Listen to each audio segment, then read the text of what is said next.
모세가 이르되 오 주여 보낼 만한 자를 보내소서. 여호와께서 모세를 향하여 노하여 이르시되 레위 사람 내 형 아론이 있지 아니하냐? 그가 말 잘하는 것을 내가 아노라. 그가 너를 만나러 나오나니 그가 너를 볼 때 그의 마음에 기쁨이 있을 것이라.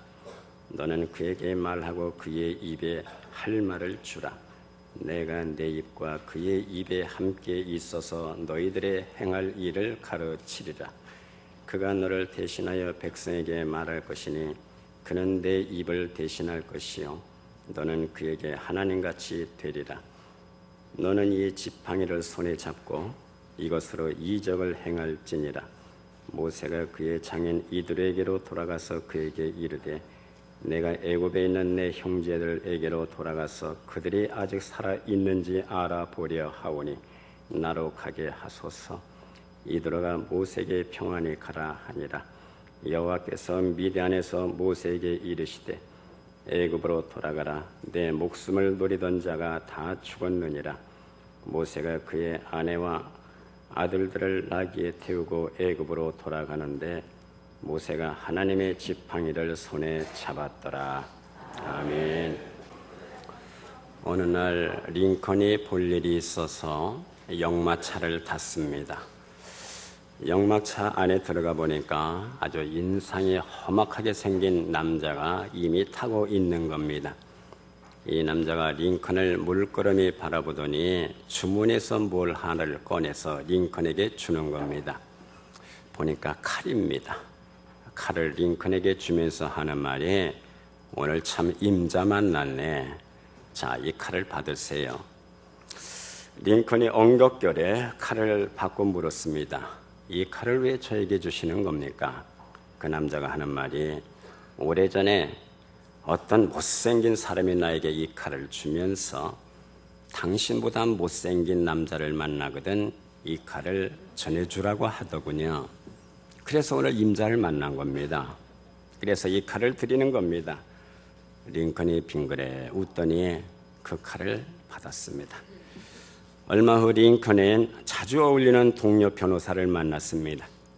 그 동료 변호사 앤디를 보자마자 총을 꺼내 들고 자네 그만 죽어줘야 되겠네.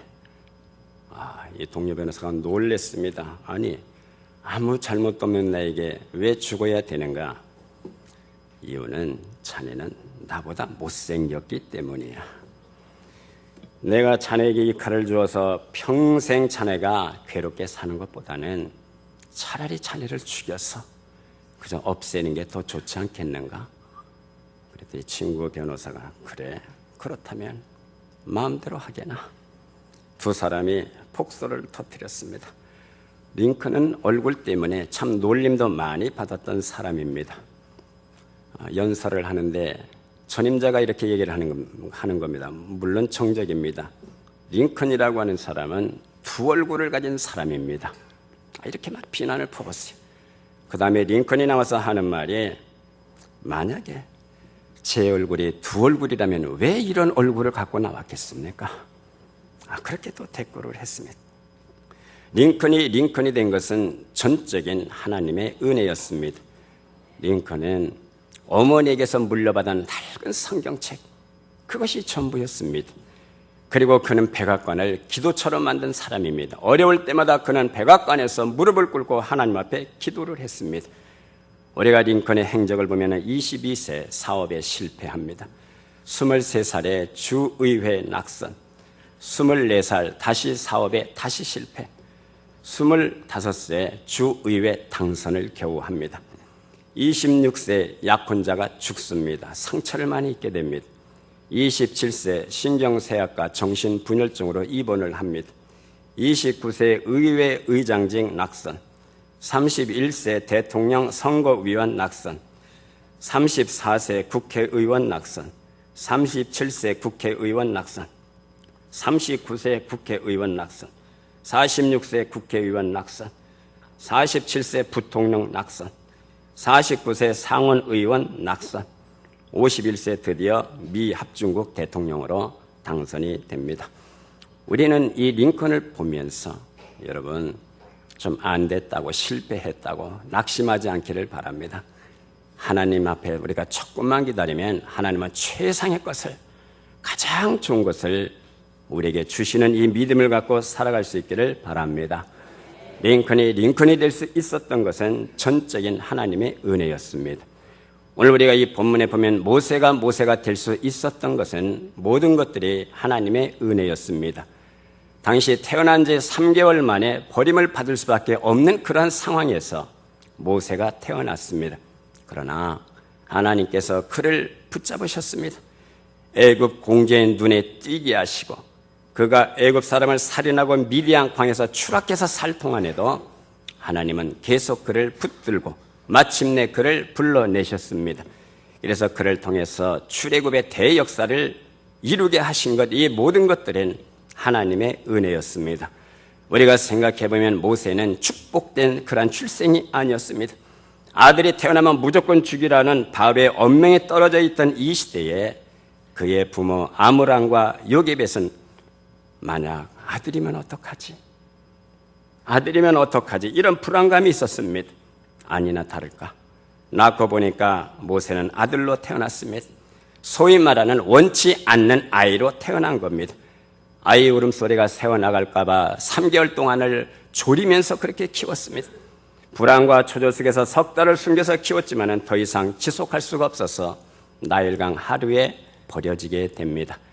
에릭슨의 발단 심리의 이론에 의하면 모세가 이 버려진 시기는 어머니와 가장 신뢰감이 형성되어야 할 그 시기에 바로 버려졌다는 겁니다. 바울의 공주가 갈대 상자를 열었을 때 아이는 울고 있었습니다. 우리가 성경에 보면 모세라고 하는 이름은 물에서 건져냈다, 그런 뜻입니다. 그 이름이 의미하듯이 모세는 물에서 건져낸 바로 입양아였습니다. 히브리 아이로 애굽에 입양된 그런 입양아였습니다. 왜 바로의 공주는 그 이름을 모세라고 지었을까? 모세라고 하는 이름 속에서 입양로를 숨기기 위해서 애굽 이름으로 얼마든지 좋은 이름으로 지을 수가 있는데 왜 입양 경로를 알 수 있도록, 입양 경로를 파악할 수 있는 이름을 왜 평생 썼을까? 바로의 공주가 모세를 발견했을 때 애굽인 유모를 찾지 않고 그리고 히브리 유모를 찾았습니다. 그 유모는 공교롭게도 모세의 생모였습니다. 이제 모세의 생모 요게벳은 모세의 유모로 가장을 해서 모세를 길렀습니다. 어느 정도 자랐을 때 자신이 낳아주고 젖을 먹여준 생모 요게벳을 떠나서 아주 조건이 좋은 황실, 이 조건 속에서, 좋은 조건 속에서 양육시켜준 이 바로, 이 공주, 바로의 공주에서 그 입양아가 건넨 아마 정신적인 갈등이 아마 컸을 겁니다. 모세라고 하는 이름도 그 양부모가 지어준 이름입니다. 양부모가 지어준 이름을 평생 쓴 것으로 보아서 아마 양부모의 사랑을 많이 받았고 그리고 그 영향이 아마 컸을 것입니다. 생모 요게벳은 이제 얼마 후면 떠나보내야 하는 모세에게 이 웃으면서 젖을 아마 물리지는 않았을 겁니다. 이제 잠시 후면 떠나야 하는 이 자기 아이를 눈물로 젖을 먹이면서 수없는 날, 많은 날을 아브라함의 하나님, 이삭의 하나님, 그리고 야곱의 하나님에 대해서 얘기를 했을 겁니다. 그리고 그의 정체성을 심어주었을 겁니다. 내가 바로의 공중으로 가지만 너는 애굽인이 아니야. 너는 히브리이냐? 너는 히브리인임을 잊지 말아야 된다. 이런 생모 요게벳의 사랑과 신앙적인 영향도 아마 컸을 것입니다. 그는 성장 배경에서 정체성이 아마 혼란이 있을 겁니다. 나는 과연 누구인가? 애굽인인가 히브리인인가? 하나님 여호와를 경외할 것인가? 애굽신을 섬길 것인가? 왜 나의 생모 요게벳은 나를 나일강에 버릴 수밖에 없었던가? 이런 질문을 하면서 아마 많은 성장을 했을 겁니다. 그리고 나는 바로 공주의 아들로 왕자와 같은 대우를 받고 있지만은 애굽 시민권을 갖고 살고 있지만은 저 고된 노예 생활을 하고 있는 히브리인들이 내 동족인 것을 알고는 아마 갈등과 그 열등감 속에서 아마 성장했을 것입니다. 애굽 왕실에서 모세의 출신 성분을 안다면은 이건 바로의 후계자가 될 수 없다 하는 그런 컴플렉스가 있었을 것이고, 만약 왕실이 모세의 출신 성분을 모른다면 언젠가는 발각되지 않을까, 아마 이런 불안감 속에서 아마 자랐을 것입니다. 우리가 믿음장이라고 하는 히브리서 11장에 보면 이렇게 기록이 되어 있습니다.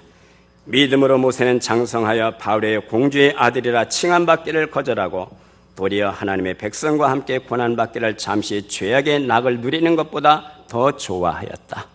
이렇게 기록을 하고 있습니다. 아마 모세는 두 어머니, 두 민족, 두 종교, 두 문화 이런 속에서 막 갈등이 있었지만은 그 마지막 자신의 정체성, 아이덴티티를 마지막에는 히브리인으로 그는 동일시하게 됩니다. 우리가 미국에서 태어난 2세 혹은 1.5세를 한국계 미국인이라고 그렇게 얘기를 합니다. 이런 의미에서 모세는 히브리계 바로 애굽인이었습니다. 그가 젖먹이 시절에는 유모이자 어머니 품에서 히브리 문화권 속에서 자랐고 거의 40년 동안은 애굽의 문화권 속에서 자랐고 그리고 사람을 죽이고 이제 미디안으로 도망가서 살 때는 미디안 문화권 속에서 40년을 살았지만은 그가 마지막 40년은 그 세월을 철저하게 히브리인으로 40년을 살아갑니다. 우리가 그의 성격을 애니어그램의 9가지 그 성격 유형으로 본다면 제1번의 유형입니다. 애니어그램의 1번 유형은 책임감이 강하고 완벽주의고 그리고 또 개혁가의 성향입니다. 그리고 분노 에너지가 많은 사람입니다. 우리가 출애굽기 32장 32절에 보면 그의 성격이 잘 나타나고 있습니다. 금송아지 사건으로 하나님께서 단별하겠다 했을 때에 바로 이 모세가 이렇게 기도를 합니다.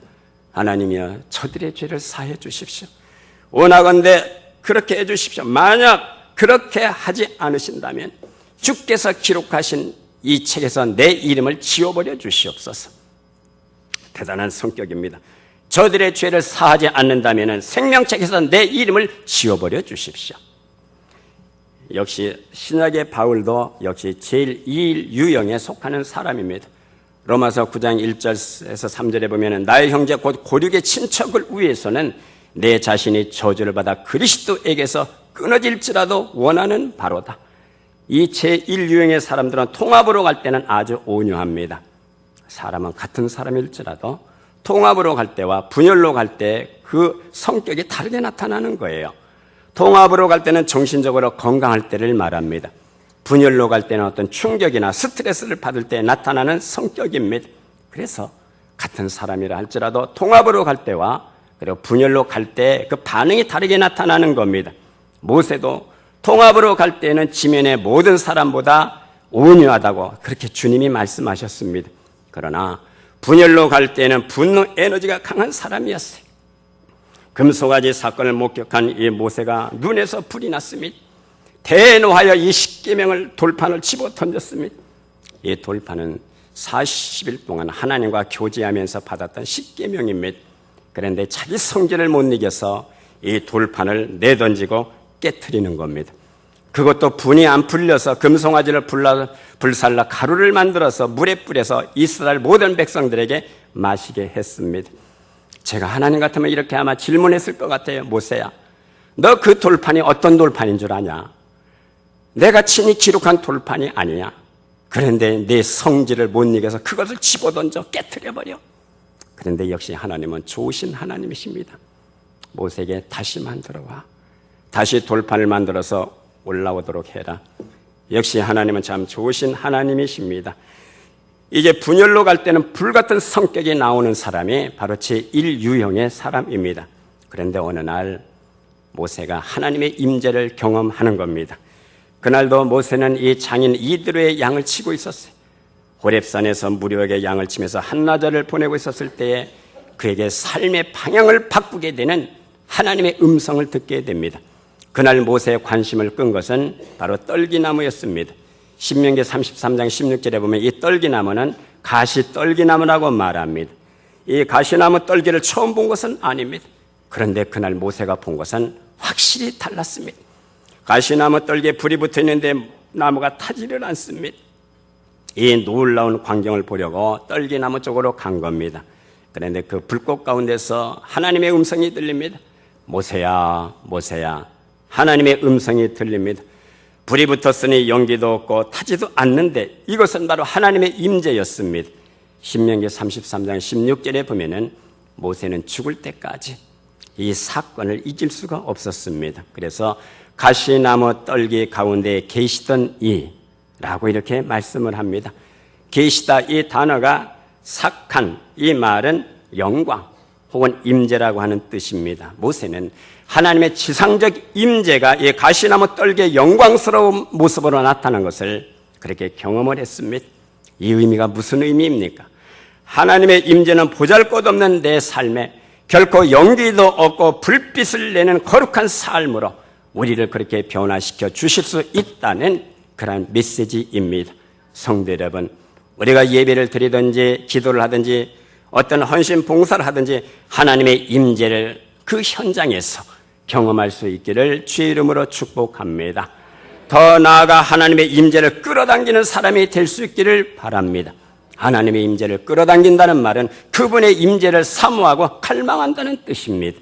하나님의 임재를 갈망하는 사람은 지금 이 자리에서 하나님과 함께 하신다는 믿음을 가진 사람들입니다.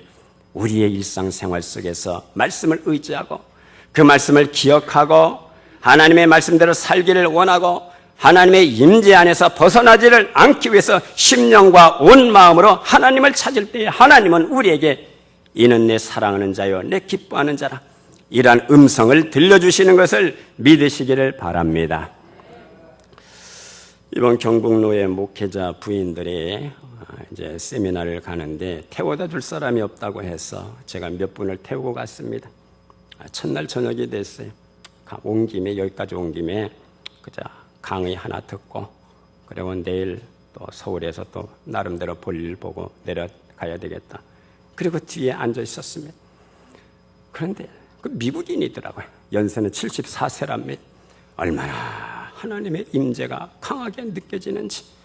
영성이 조금만 열려 있는 사람이라면, 하나님의 영성이 있는 사람이라면 임재를 느낄 수가 있습니다. 이분이 암으로 고생을 하다가 어느 집회에 가서 암이 다 떨어져 나갔답니다. 그 다음부터 하나님을 믿기 시작을 했어요. 그리고 하나님의 임재를 경험하게 됩니다. 천국도 갔다 왔고 지옥도 하나님이 경험하게 하셨습니다. 그래서 하나님께서 그에게 사명을 주시기를 내가 열방에 너를 세우겠다. 복음 증거자로 세우겠다 하는 겁니다. 그래서 세계를 돌아다니면서 복음을 증거하는 그런 목사님이 됐다고 합니다. 성도 여러분, 하나님의 임재가 이 자리에서 오늘 강력하게 임하는 것을 경험하고 하나님의 사람으로 이 땅을 살아갈 수 있기를 주의 이름으로 축복합니다. 그리고 또 하나의 음성이 들립니다. 내가 선 곳은 거룩하니 신을 벗으라는 겁니다. 이 사막의 땅이 무슨 거룩한 곳이겠습니까? 쓸모없는 거 버림받고 저주받은 땅입니다. 그러나 하나님의 임재가 있는 그곳이 거룩한 땅입니다. 오늘 우리의 평범한 삶 속에서 나를 붙잡는 하나님의 영이 임할 때 바로 그 자리가 거룩하고 구별된 삶이요 장소가 된다는 뜻입니다.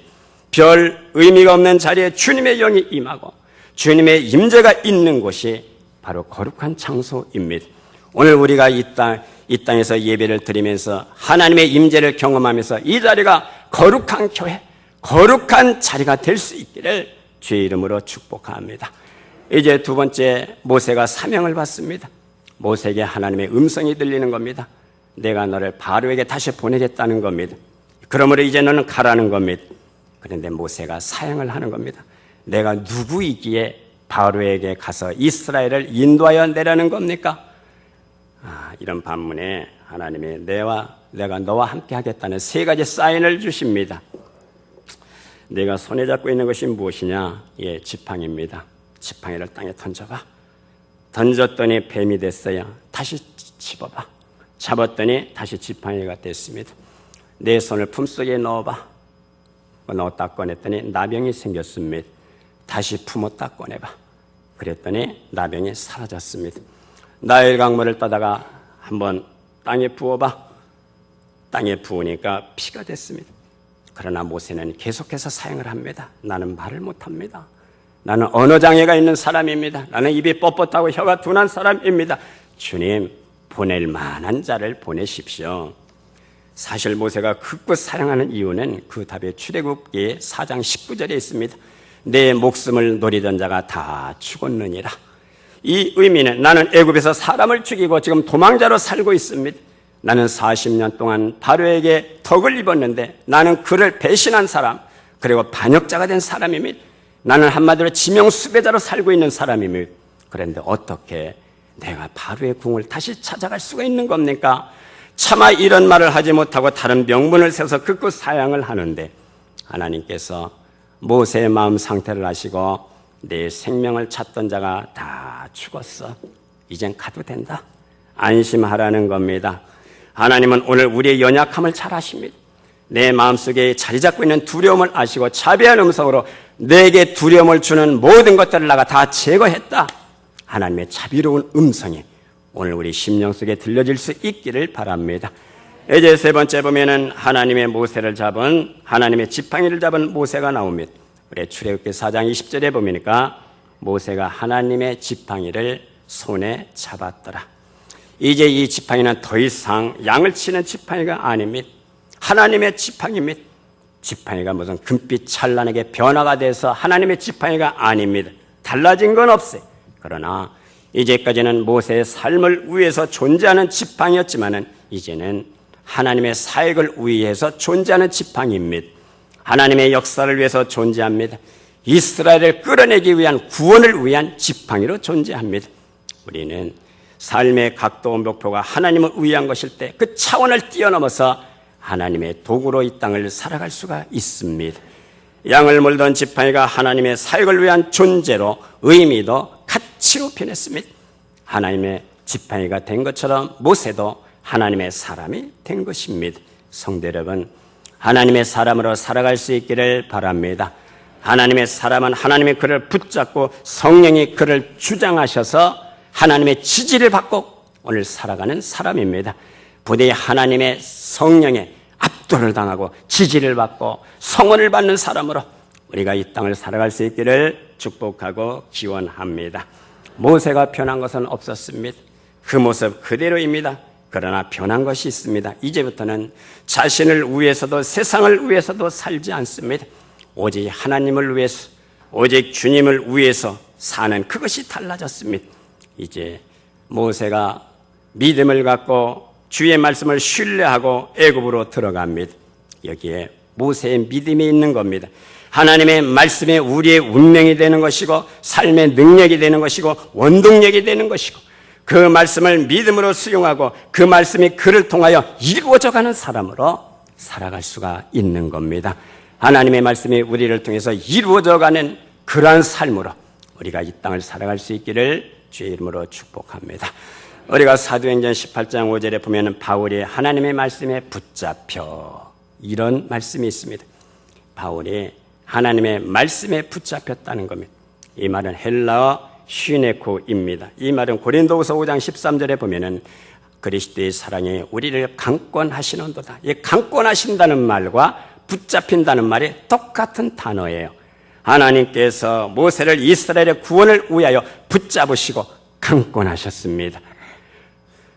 바로에게 가도록 그렇게 붙잡으셨고 그렇게 강권하셨습니다.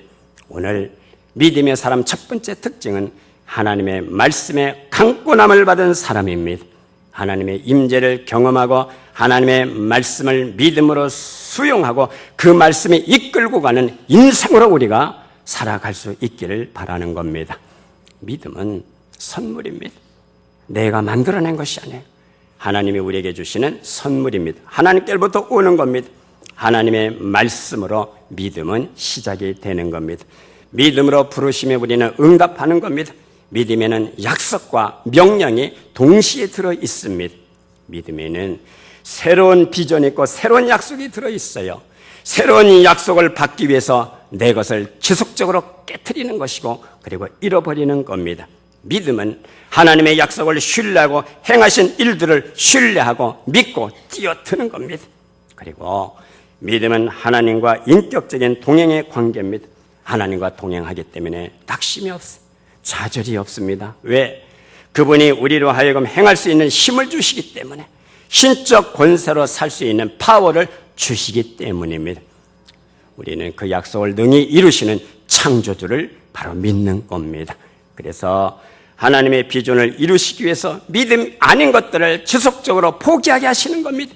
믿음이라고 하는 것은 하나님의 것과 하나님의 것이 아닌 것이 함께 공존할 수가 없는 거예요. 그래서 우리는 옛자를 끊임없이 십자가에 못 박아 내는 것입니다. 믿음은 신념이 아닙니다. 믿음은 내 안에 바로 그분이 계시는 겁니다.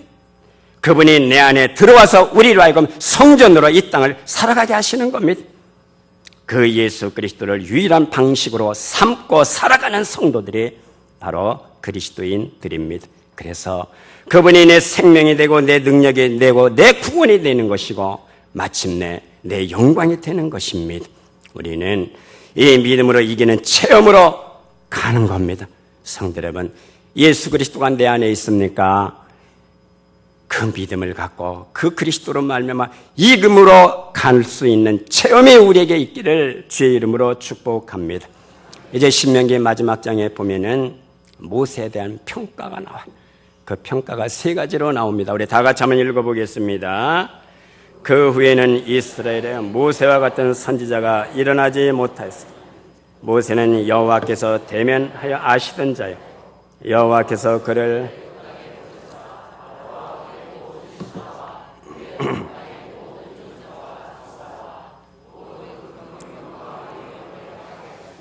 온 이스라엘의 목전에서 그것을 행한 자이더라. 아멘. 모세를 3가지로 평가를 합니다. 첫째, 모세는 선지자로 살았습니다. 선지자라는 말은 프로페테스, 하나님의 의도와 뜻을 가감없이 전하는 사람입니다. 그리고 2번째, 모세는 여호와께서 대면하시고 아시던 자였습니다. 대면했다는 말은 얼굴과 얼굴을 서로 맞대고 살듯이 아주 가깝고 그리고 친밀했다는 뜻입니다. 인격적으로, 경험적으로, 영적으로 그렇게 하나님과 함께 살았다는 겁니다. 우리가 성경에 보면은 주의 이름으로 귀신도 내쫓았고 주의 이름으로 많은 권능도 행했는데 그날에 주님께서 모른다고 하시는 그런 사람들이 있어요. 주의 이름으로 했지만 양과 염소를 구분할 때 염소로 구분될 사람도 있다는 겁니다. 그런데 모세는 얼굴과 얼굴을 대면하여 하나님이 아시던 자였습니다. 우리는 모세뿐만 아니라 우리 신약성경에 나오는 바울의 고백이 우리의 고백이 될 수 있기를 바랍니다. 그날에 내가 주께서 아신 것 같이 주께서 나를 온전히 알래라. 할렐루야. 내가 주님을 알듯이 주께서 나를 온전히 아시는 이 지상생활들이 될 수 있기를 꼭 바랍니다. 하나님이 아시는 자로 살아갈 수 있기를 바라요. 성령이 함께 교통하는 자로 살아갈 수 있기를 바랍니다. 그리고 3번째 보면은 이적과 기사와 큰 권능과 위엄을 행한 사람이었습니다. 이 의미는 하나님 앞에 붙잡힌 자의 삶이었습니다. 나를 더 많이 드리고 나를 더 많이 포기하고 하나님의 것을 하나님 앞에 드릴수록 하나님의 것이 많이 나타나는 자로, 하나님과 동행하는 자로 이 땅을 살아갈 수 있기를 축복합니다. 기도하겠습니다.